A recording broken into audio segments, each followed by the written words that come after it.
If you took classical definition done by G.Altshuller in his latest book, he defined TRIZ, this is just translation, as a theory of inventive problem solving is a domain of science that explores the mechanism of technical system evolution in order to develop applicable analytical methods and problem solving techniques.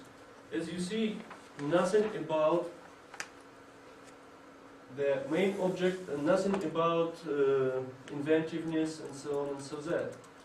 This is the domain of science to explore mechanism of technical system evolution.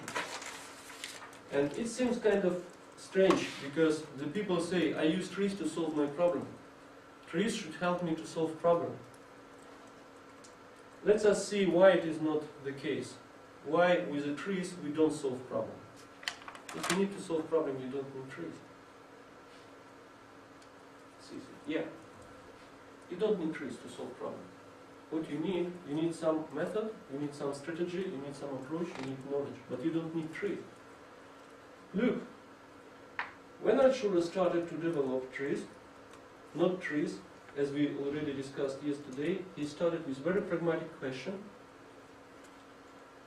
We need a method to be inventive, to invent systematically the same way as we calculate strength of breach, as we calculate needed shape of building, as we calculate how many students in a classroom is allowed to be, and if we have more, it doesn't work, and so on.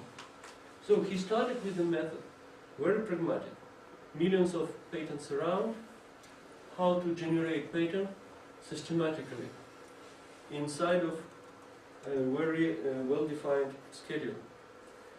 So, and as soon he was inventor by himself, and he had quite a lot of patents, and some of his inventions, like rescue suit for high temperature, was really almost fifth level of invention, somehow between fourth and fifth.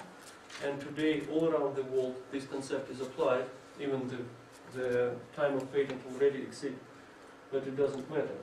The idea that they proposed at those time until now on the application, the rescue suit, it means the suit that firemen use in order to work in the temperature higher than 100 centigrade around. You know, he entered to the sauna, but not for pleasure, but for 3, 4, 5, 6 hours of work in very heavy conditions.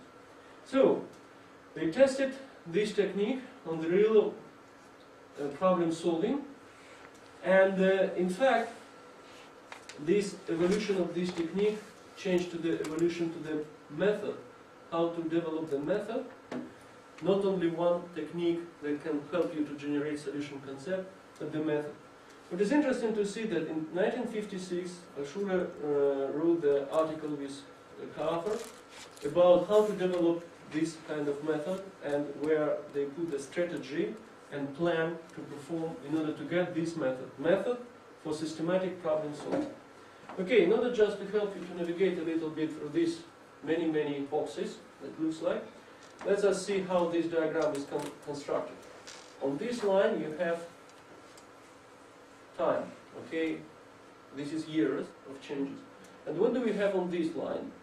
On this line we have a level of systems.